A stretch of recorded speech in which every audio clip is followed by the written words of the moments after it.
नमस्कार, मैं हूं श्वेता झा और आप देख रहे हैं मेरे साथ मॉर्निंग स्पेशल।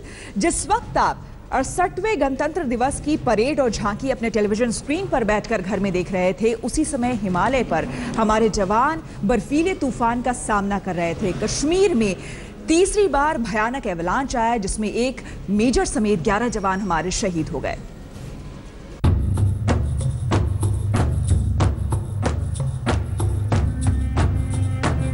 कश्मीर घाटी में तांडव मचाता ये जानलेवा तूफान है। यहाँ सुई की तरह ठंडी हवा बदन में चुभती है। यहाँ दिमाग सुन्न पड़ जाता है और शरीर ठंडा। ये कश्मीर में आया भयंकर बर्फीला तूफान है।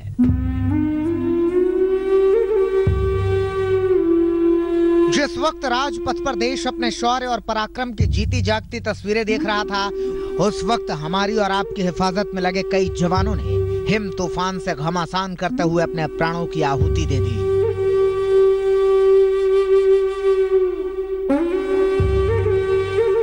सेफर लोकेशंस पे और डिजास्टर सेंटर्स पे जो हमारे डिजास्टर सेंटर्स हैं जो हमने कायम किए हैं, तो उनको इमीडिएटली उस चीज़ को सीरियसली लेना चाहिए और जिला इंतजामिया के साथ, पुलिस के साथ, आर्मी के साथ कोऑपरेट करना चाहिए और इमीडिएटली वहाँ से शिफ्ट हो जाना चाहिए तब तक जब तक कि वार्निंग की जो एवलांच की वार्निंग्स है वो खत्म ना हो जाए। घाटी में लगातार बर्फबारी की वजह से अब स्नो एवलांचेस का खतरा है। आज सुबह से 2 जगह पे स्नो एवलांचेस आए हैं। एक बांडीपुरा इलाके में जहां 4 लोगों की मौत हो चुकी है और सोनमर्ग इलाके में एक आर्मी कैंप के ऊपर इस एक हादसा हुआ है। अभी तक बताया जा रहा है कि कुछ कैजुअलिटीज वहां पे भी हुई है। मैं आपको बता दूं कि डिविजनल एडमिनिस्ट्रेशन जो है कश्मीर की ऑलरेडी एक वार्निंग इशू कर चुकी है स्नो एवलांचेस को लेके। बुधवार को कश्मीर घाटी में हिम तूफान ने ऐसा कहर बरपाया मानो जिंदगी मौत के बर्फीले मुंह में समाई हो। एलओसी से सटे गुरेज सेक्टर गांदरबल के सोनमर्ग और बांदीपुरा में आए बर्फीले तूफानों में सेना के 11 जवान जान से हाथ धो चुके हैं। आपको दिखाते हैं कि बर्फीले तूफान के रूप में मौत दबे पांव कैसे आई। बुधवार को गुरेज सेक्टर में भारतीय सेना का एक कैंप बर्फीले तूफान की चपेट में आ गया। कैंप में मौजूद जवान बर्फ की मोटी परत के नीचे दब गए। रेस्क्यू ऑपरेशन के बाद 3 जवानों के शव बुधवार को ही निकाल लिए गए थे। गुरुवार को 7 और जवानों के शव निकाले गए, जबकि जेसीओ और 6 जवानों को सुरक्षित निकाल लिया गया। 4 जवान अभी भी लापता बताए जा रहे हैं। इनकी तलाश के लिए रेस्क्यू ऑपरेशन चलाया जा रहा है। आसमान से जब बर्फ हिमालय की चोटियों से नीचे गिरती है तो भले ही दूर से ये सुहानी दिखती हो, लेकिन वतन की हिफाजत में जुटे जवानों के लिए वो किसी यमदूत से कम नहीं होती। गुरेज की तरह ही सेना के कैंप पर टूट पड़ी। हादसे में एक मेजर की जान चली गई, जबकि 4 जवानों को जख्मी हालत में बर्फ से निकाला गया। जिस अंदाज से ये बर्फबारी बिल्कुल रुकने का नाम नहीं ले रही है, उस बीच सेना के जवानों को बचाना भी काफी मुश्किल वहां हो रहा है। उस बीच कई जगहों पर कई घर इस बर्फबारी के कारण ढह गए हैं, जिनमें भी लोगों को चोटें आई है। फिलहाल मौसम विभाग ने साफ कहा है कि कल शाम तक ये बर्फबारी जारी रह सकती है और पहाड़ी इलाकों में खास तौर से बर्फीले तूफानों का खतरा बना हुआ है। बर्फ की मोटी चादरें तो कुछ दिनों में पिघल जाएंगी, लेकिन दर्द का वो एवलांच तो कभी खत्म नहीं होगा जो हमारे जवानों की बर्फीली शहादत से उभरता है। पिछले साल 10 फरवरी को नॉर्थ ग्लेशियर में एवलांच की चपेट में आने से 19 मद्रास रेजिमेंट के 10 जवान शहीद हो गए थे। उनमें लांस नायक हनुमंत थप्पा भी थे, जो कई दिनों तक बर्फ में दबे होने के बाद सुरक्षित निकाले गए थे, लेकिन बाद में अस्पताल में उनकी मौत हो गई थी। जम्मू कश्मीर में अब तक 3 एवलांच आ चुके हैं। सरहद पार के दुश्मन से तो नौजवान लड़ते ही हैं, मगर इस बार उनका दुश्मन ये बर्फीला तूफान बना है। शुजाउल हक ठाकुर के साथ अशरफ वानी, श्रीनगर, आज तक। और श्रीनगर से अशरफ वानी हमारे संवाददाता हमारे साथ जुड़ गए हैं। अशरफ, सबसे पहले तो जानना चाहेंगे कि फिलहाल वहां पर मौसम कैसा है। इसके अलावा ये भी आपसे जानना चाहेंगे कि इस एवलांच में जो बताया जा रहा है कि 4 हमारे जवान अभी भी गुमशुदा हैं, उनकी तलाश किस तरह से चल रही है, क्या अपडेट?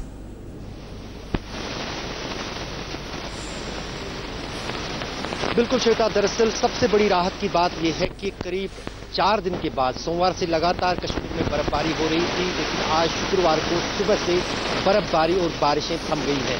शायद कुछ घंटों के लिए जो रेस्क्यू ऑपरेशन गुरेज सेक्टर में चल रहा है नियंत्रण रेखा के पास, वहां पर भी कुछ काम तेजी से होगा, क्योंकि 4 जवान अभी भी लापता बताए जा रहे हैं जो बर्फ के नीचे दबे हैं। वहां पर बर्फ हटाया जा रहा है। विशेष टीमें हाज जो हाई आल्टीट्यूड वारफेयर स्कूल होता है जिनको प्रशिक्षित किया जाता है एवलांच रेस्क्यू के लिए, वो भी वहां पर भेज दी गई है ताकि देखा जाए कि जो 4 जवान लापता है उनमें कोई अभी तो जिंदा है, क्योंकि ऐसे भी चांसेस होते हैं कि बर्फ के नीचे 2 दिन 3 दिन यहाँ तक कि 4 दिन तक भी कोई जवान जिंदा रह सकता है। तो उस तरह की कोशिशें वहां पर चल रही हैं, लेकिन अभी भी जो बर्फीले तूफानों का खतरा है वो पहाड़ी इलाकों में लगातार बना हुआ है, क्योंकि पिछले 3 दिन के दौरान 1 मीटर से भी ज्यादा बर्फ पहाड़ी इलाकों में गिरी है। तो कहीं ना कहीं आज शाम तक जो है बर्फीले तूफानों का अलर्ट है, खासतौर से कुपवाड़ा, बारामूला और करगिल जिलों में, जहां पर काफी ज्यादा आबादी पहाड़ी इलाकों में रहती है और साथ ही साथ सेना की तैनाती भी इन तीनों जिलों के सीमावर्ती इलाकों में है। बिल्कुल, बहुत बहुत शुक्रिया आपका अशरफ तमाम जानकारी के लिए। और बर्फीला तूफान जवानों की जिंदगी पर भारी पड़ रहा है, तो कश्मीर घाटी में रहने वालों के लिए भी ये किसी कयामत से कम नहीं है। नियंत्रण रेखा से सटे ऊपरी इलाकों में एवलांच का खतरा काफी बढ़ा हुआ है। वहीं दूसरे पहाड़ी राज्यों में भी भारी बर्फबारी बता रही है कि हालात बड़ी मुश्किलों की तरफ बढ़ रहे हैं। कश्मीर के ऊंचाई वाले इलाकों में बर्फीले तूफानों ने कहर मचा रखा है, तो बाकी इलाकों में भी बर्फबारी ने कोई कसर नहीं छोड़ी है। गुलमर्ग से लेकर श्रीनगर तक बर्फीली बारिश लगातार जारी है, इसीलिए प्रशासन लोगों को लगातार सतर्क कर रहा है।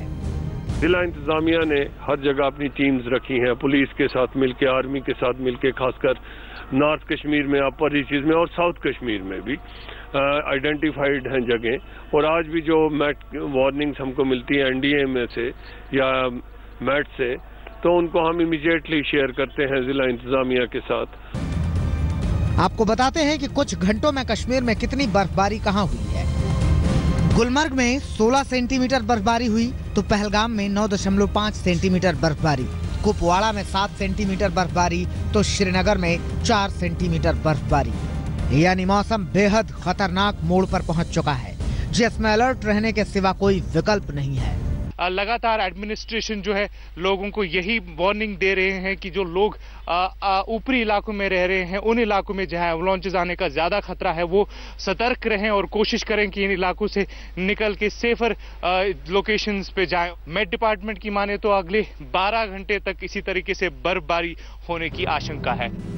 बर्फबारी के चलते जम्मू श्रीनगर नेशनल हाईवे एक बार फिर बाधित हुआ है।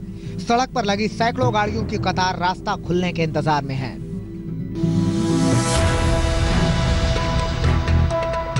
कश्मीर में तो कुदरत की सफेदी बिछी ही है, और भी पहाड़ी राज्यों में कमोबेश हालात यही हैं। देखिए, ये हिमाचल प्रदेश के किन्नौर की तस्वीरें हैं। जहां तक नजर जाए बर्फ की मोटी चादर बिछी हुई है।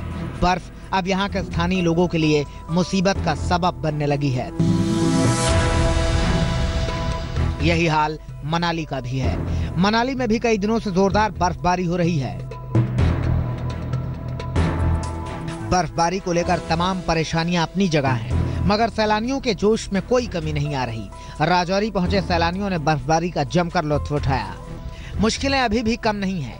ऐसे में अगर मौसम और खराब हुआ तो पहाड़ी इलाकों में जरूरी चीजों की सप्लाई पर निश्चित तौर पर असर पड़ेगा। श्रीनगर से अशरफ वानी और शुजाउल हक चौधरी के साथ आज तक ब्यूरो। और अब खबर दिल्ली से। दिल्ली पानी पानी है। जी हां, कल दोपहर में दिल्ली में बरसात जो शुरू हुई, झमाझम बारिश, उसके बाद वो धीरे धीरे रुक कर ही सही, लेकिन देर रात तक होती रही। मौसम विभाग की माने तो अभी दिल्ली में इस तरह से बारिश होती रहेगी और आने वाले दिनों में सर्दी भी और बढ़ेगी। बरसे बादल,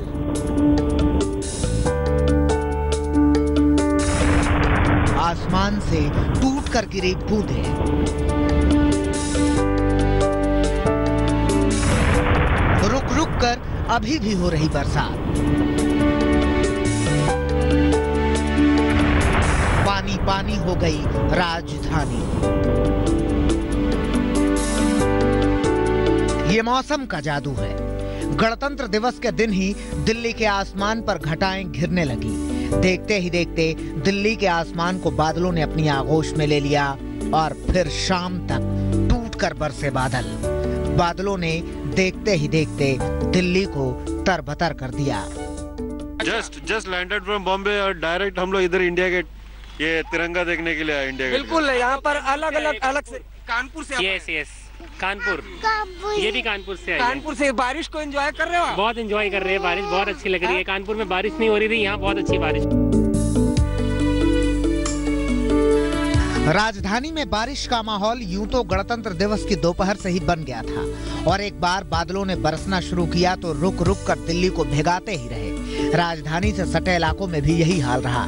पूरे एनसीआर में अभी भी रुक रुक कर बरसात जारी है। दिल्ली और एनसीआर में हो रही लगातार तेज बारिश ने एक बार फिर ठंड को बढ़ा दिया है। एनसीआर में तेज हवाएं चल रही हैं और तापमान तेजी से नीचे गिरा है। मौसम विभाग ने दावा किया था कि गणतंत्र दिवस के दौरान जबरदस्त बारिश होगी और गणतंत्र दिवस के दौरान दिल्ली और एनसीआर में पूरे दिन तेज बारिश होती रही। आप देख सकते हैं कि इस वक्त हम नोएडा सेक्टर 18 में खड़े हैं। कितनी बारिश हुई थी यहाँ पर कि यहाँ पर सड़क किनारे जबरदस्त पानी भरा हुआ है यहाँ पर। हालांकि इस वक्त नोएडा और दिल्ली में बारिश नहीं हो रही है। हम नोएडा सेक्टर 18 में खड़े हैं, लेकिन अगर बादलों की बात करें तो इस वक्त पूरा जो घने काले बादल छाए हुए हैं आसमान में। मौसम विभाग के मुताबिक पर्वतीय इलाकों में जबरदस्त बर्फबारी पड़ रही है।